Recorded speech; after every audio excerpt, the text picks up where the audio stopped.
The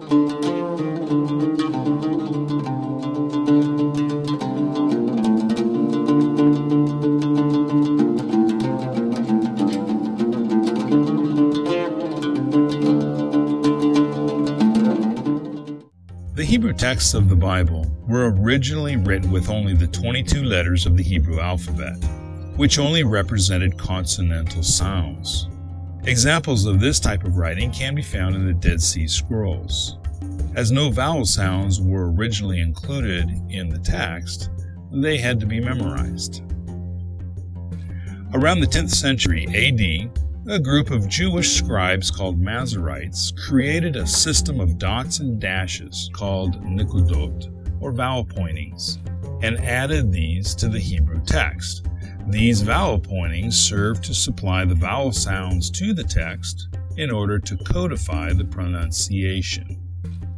The Masorites also included notes in the margins of the text.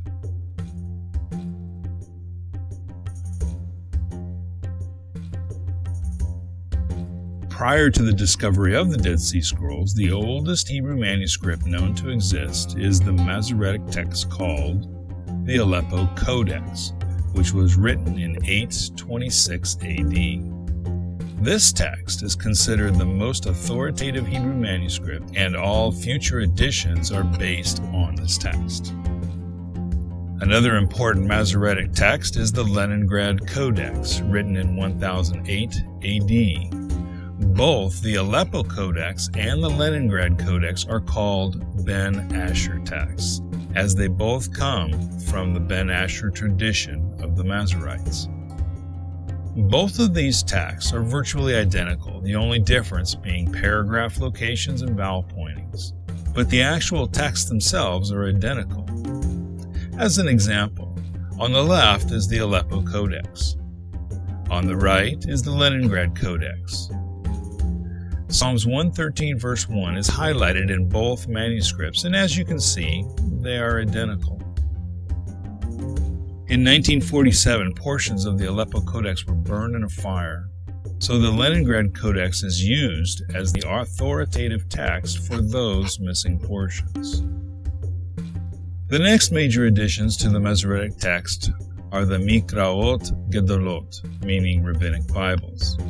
These Hebrew texts are again identical to the Aleppo and the Leningrad codexes, but include variations in the vowel pointings, paragraph locations, and the marginal notes.